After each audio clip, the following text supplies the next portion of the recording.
परिसीमन, इस शब्द को लेकर इस वक्त देश में विवाद छिड़ा है। दक्षिण के राज्य नहीं चाहते कि देश में परिसीमन हो। परिसीमन मतलब डिलिमिटेशन इस देश में आखिरी बार 1976 में हुआ था, वो भी 1971 की जनगणना के हिसाब से 2011 में आखिरी देश में जनगणना हुई थी। उसके बाद 2021 में होनी थी, लेकिन कोविड आया, उसकी वजह से नहीं हो पाई।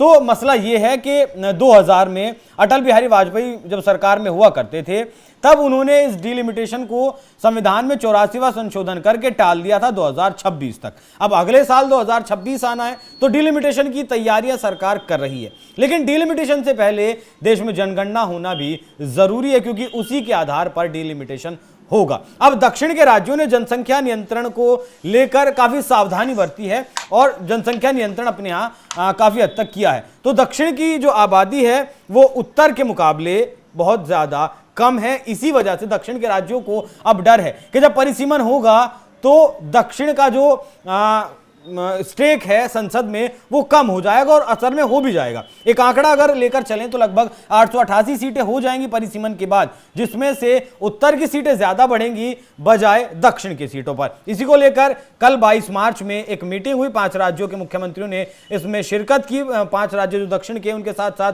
3 और राज्य के मुख्यमंत्री भी इसमें आए। तो क्या कुछ पूरा विवाद है, क्या कुछ डिलिमिटेशन के बाद होगा, इस पूरे डिलिमिटेशन को आज समझेंगे। और समझाने के लिए मेरे साथ मौजूद हैं प्रियदर्शी रंजन जी, राजनीतिक विश्लेषक हैं। सर बहुत बहुत स्वागत आपका। सर, ये जो डिलिमिटेशन को लेकर विवाद मचा है, असल में विवाद है भी या नहीं?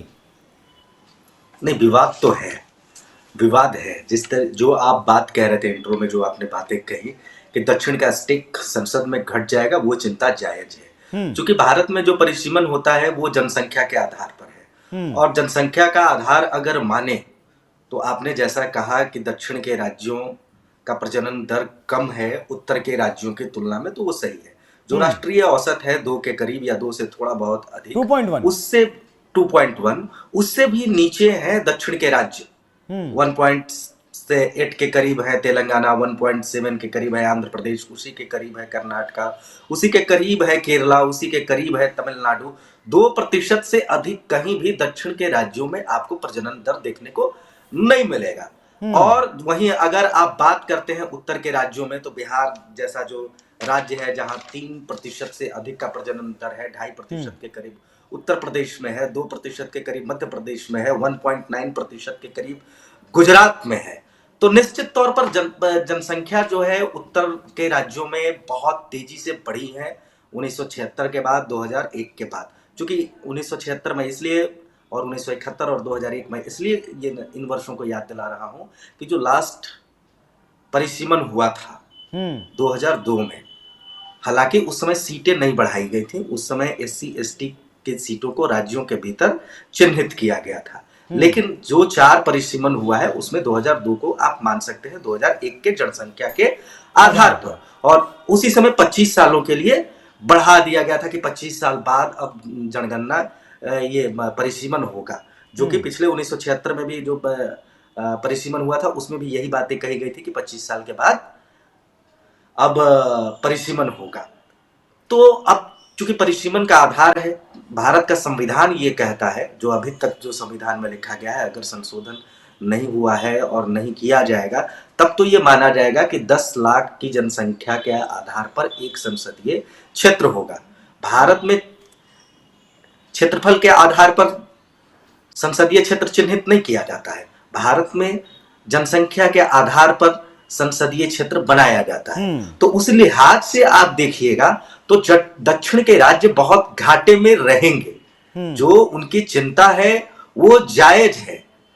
अगर आप बात करते हैं कि अगर इन्हीं आधारों पर, जैसे अभी कहा जा रहा है कि 12 करोड़ बिहार की आबादी, 22 करोड़ या 20 करोड़ उत्तर प्रदेश की आबादी अनुमानित, चूंकि अभी तो एग्जैक्ट आंकड़ा नहीं आया है 2021 का, चूंकि जनगणना का आंकड़ा नहीं है, तो फिर भी हम लोग अनुमानित ही चीजों को लेकर के चलते हैं। तो उस आधार पर अगर आप देखिएगा तो 12 करोड़ की आबादी है तो बिहार में संसदीय क्षेत्र कितने हो जाएंगे, और 8 से 9 करोड़, 6 से 7 करोड़ तमिलनाडु की आबादी है, तो वहां कितने संसदीय क्षेत्र बनेंगे? तमिलनाडु और बिहार का अगर कंपैरिजन करें तो बिहार में फिलहाल हाँ। 40 सीटें हैं, अनुमानित बढ़कर 76 सीटें हो जाएंगी, और तमिलनाडु में फिलहाल 39 सीटें हैं और अनुमानित बढ़कर 53 सीटें हो जाएंगी। 53 सीटें हो जाएंगी। तो उस आधार पर भी आप देखिएगा तो तमिलनाडु को बहुत बड़ा फायदा नहीं होना जा रहा है जितना बिहार को फायदा होगा। तो इस लिहाज से चीजें फेवर में इनकी नहीं जा रही, दक्षिण के राज्यों के फेवर में चीजें नहीं जा रही हैं। तो संसदीय राजनीति में, लोकतंत्र में असंतुलन बनने का खतरा है, दक्षिण बनाम उत्तर का असंतुलन बनने का खतरा है। इस लिहाज से ये चीजें उन लोगों ने संभावनाओं को भांप लिया है कि अगर ये संभावित जो परिसीमन है और इसका आधार अगर यही रहा तो निश्चित तौर पर दक्षिण के राज्यों को उसका नुकसान उठाना पड़ेगा। अगर मान लीजिए हमने जनसंख्या का क्राइटेरिया थोड़ा बदल दिया, अभी 10 लाख है 15 लाख कर दिया, तब भी दक्षिण के राज्यों को नुकसान होगा। और अगर 20 लाख कर दिया तब तो केरल जैसे राज्य घाटे में चला जाएगा, जहां अभी जो सीटें हैं उससे घट करके 20 सीटें हैं, शायद केरला में 18 रह जाएंगी अगर 20 लाख की जनसंख्या के आधार पर अगर एक संसदीय क्षेत्र चुना गया तो समीकरण अभी ठोस कुछ समझ में नहीं आ रहा है कि किस तरीके से आगे आने वाले दिनों में परिसीमन होगा। इसी को लेकर के उहापोह की स्थिति है अभी। अगर वर्तमान में जो पूरे देश की कुल जनसंख्या है उसके आधार पर अनुमानित, फिर मैं कह रहा हूं अनुमानित, उस जनसंख्या के आधार पर ही अगर आप संसदीय क्षेत्रों का निर्माण करेंगे तो 1400 के करीब बैठता है। बिल्कुल। पूरे विश्व में 500 से अधिक, 550 से अधिक किसी भी देश में सांसदों को बैठने की व्यवस्था नहीं है, या उतनी बड़ी संख्या वाला संसद नहीं है। तो क्या भारत 3 गुना, जो अभी भारत की भी स्थिति ले लीजिए, तो उससे 3 गुना संसदीय क्षेत्र बना देगा? जो अभी जो संसद भवन बनाया उसमें भी इतनी जगह नहीं है सर, 888 है उसमें। हाँ। 8 तो उतनी बैठने की भी जगह नहीं है। हालांकि अगर सीटें बढ़ाएंगे तो बैठने की तो व्यवस्था कर दी जाएगी, नए भवन का ही निर्माण हो जाएगा, उसमें कोई बड़ी बात नहीं है। लेकिन सबसे बड़ी बात है कि क्या 3 गुना जो अभी जो संसदीय सीटें हैं उससे 3 गुना बढ़ाने की स्थिति में है, 1.5 गुना बढ़ाने की स्थिति में है, और वैसी स्थिति में क्या संसद को संभालना संभव हो पाएगा? बड़ी चुनौतियां हैं। दक्षिण के राज्यों की जो चिंता है वो अपनी चिंता तो है ही, साथ ही जो लोग परिसीमन कराना चाहते हैं या जो सरकार है उसकी भी कई चिंताएं हैं कि क्षेत्रीय संतुलन को कैसे बरकरार रखा जाए, अगर संसद में सीटें बढ़ती हैं तो उसको कैसे संभाला जाए। एक जो इन लोगों के पास मजबूत फॉर्मूला आ रहा है वो है कि 20 लाख की जनसंख्या पर एक संसदीय क्षेत्र का निर्माण किया जाए, तब भी मुझे लगता है कि 707 के करीब सीटें आएंगी अनुमानित, और अगर 15 लाख के आधार पर लेते हैं तो 950 के करीब सीटें बैठती हैं। तो ये चल रहा है कि 15 लाख के जनसंख्या के आधार पर ले या 20 लाख के जनसंख्या के आधार पर परिसीमन करें। इसके बावजूद जो दक्षिण की चिंताएं हैं, फिर मैं कहूंगा कि वही चिंताएं हैं कि उन आधारों पर भी ये फिट नहीं बैठते। सर उन चिंताओं का कुछ जो है इलाज वो भी तो होगा ना, कोई सटीक इलाज भी तो होगा ना कुछ, क्योंकि गृहमंत्री तो कह चुके हैं कि सीटें नहीं घटेंगी। हाँ नहीं घटेगी, लेकिन कैसे नहीं घटेगी अभी ये फॉर्मूला नहीं दिया गया है, इसीलिए वे लोग असहज हैं होंगे ना, तो विश्वास रखने की जरूरत है, सब्र रखने की जरूरत है। बिल्कुल, अभी बिना भरोसा रखे कैसे आप अब अगर आपके राज्य में अगले साल चुनाव है तो आप भाषा का विवाद उठा देंगे, परिसीमन का विवाद उठा देंगे, ये भी तो ठीक नहीं है ना। ये चल रहा है, ये इस मामले का राजनीतिकरण भी किया जा रहा है, पूरी तरीके से राजनीतिकरण किया जा रहा है। दक्षिण के राज्य हमेशा से एक जो फैक्टर रहा है कि दक्षिण के जो नेता रहे ना, या जो उनकी, वो उत्तर से बड़े, कैसे उसको मैं कहूं, ये भी कह सकते हैं लेकिन थोड़ा हार्ड नहीं हो जाएगा, या ठीक है खफा ही रहते हैं, मामला बनता नहीं है, दोनों के बीच में थोड़ा थोड़ा कुछ न कुछ मामले को लेकर के विवाद बना हुआ रहता है। दक्षिण को लगता है कि हम श्रेष्ठ हैं, दक्षिण के नेताओं को, दक्षिण के राज्यों को, या पश्चिम के राज्यों को भी उसमें ऐड कर लीजिए, तो दक्षिण पश्चिम के राज्यों को लगता है कि बाकी भारत के राज्यों की तुलना में, बाकी भारत के क्षेत्रों की तुलना में वे श्रेष्ठ हैं। उसके राजनेता भी इसी मानसिकता के साथ चलते हैं, तो ये लोग इस तरीके का विवाद खड़ा करते हैं। भाषा का जो विवाद आपने उठाया, पूरे भारत की जो मातृभाषा है वो खतरे में है, उस पर तो बात होती ही नहीं है। सिर्फ हिंदी पर हमला बोल देने से क्या हासिल होगा? ये लोग संस्कृत के बड़े पैरोकार माने जाते हैं, दक्षिण के राज्य के लोग उन्हें पता है कि इस देश में मात्र 25,000 लोग की मातृभाषा हिंदी रह गई है। हिंदी संस्कृत संस्कृत माफ करिएगा, हाँ। संस्कृत बोलने वाले लोग या संस्कृत को अपनी मातृभाषा बताने वाले लोग मात्र 25,000 हैं। और दक्षिण के राज्य संस्कृत की पैरोकारी करते हैं, तो संस्कृत को बचाने के लिए उन लोगों की ओर से क्या पहल किया जा रहा है? छोटी छोटे मुद्दों जो लोक लुभावन है, जो टची मुद्दा है, उसको उठा करके ये लोग आगे बढ़ने की कोशिश कर रहे हैं। दक्षिण के नेताओं को क्या नहीं मालूम है कि नया फॉर्मूला भी इजाद किया जा सकता है, भरोसा रखने की जरूरत है। हो सकता है नेपाल बगल का पड़ोसी जो देश है भारत का, वहां का ही उदाहरण मैं दे देता हूं। वहां पर जनसंख्या तो एक आधार है ही, क्षेत्र भी एक आधार है। जो दुर्गम इलाके हैं उन इलाकों के आधार सिर्फ वही नहीं है, यहाँ भी आधार है। भौगोलिक तौर पर एकजुट रहे राज्य, सभी इलाकों में जिला मुख्यालय और प्रशासनिक कार्यालय हों, इलाके में आसानी से आवाजाही हो, कोई भी विधानसभा सीट 2 लोकसभा क्षेत्रों में नहीं आए, इस तरीके की व्यवस्थाएं यहाँ भी है। लेकिन सर मैं जो कह रहा था कि 22 मार्च में जो मीटिंग हुई 5 राज्यों के मुख्यमंत्री की, उसमें ये कहा गया कि इसे 25 साल तक और टाल दिया जाए। क्या वो समाधान है? या फिर ये भी कहा गया, डराया गया कि ना तो आपको फंड मिलेगा और ना ही अगर आपको अपने अधिकारों के लिए भी लड़ना पड़ेगा केंद्र सरकार से? क्या वैसा भी होगा? देखिए 25 सालों तक टालना होता तो ये विवाद ही नहीं होता। सरकार तैयारी कर रही है, नए संसद का निर्माण हो चुका और इशारा पहले ही इशारा हो चुका है कि होगा। सीटें उतनी नहीं बढ़ेंगी जितनी अनुमानित है अभी के हिसाब से, लेकिन कोई बीच का फॉर्मूला निकाला जाएगा।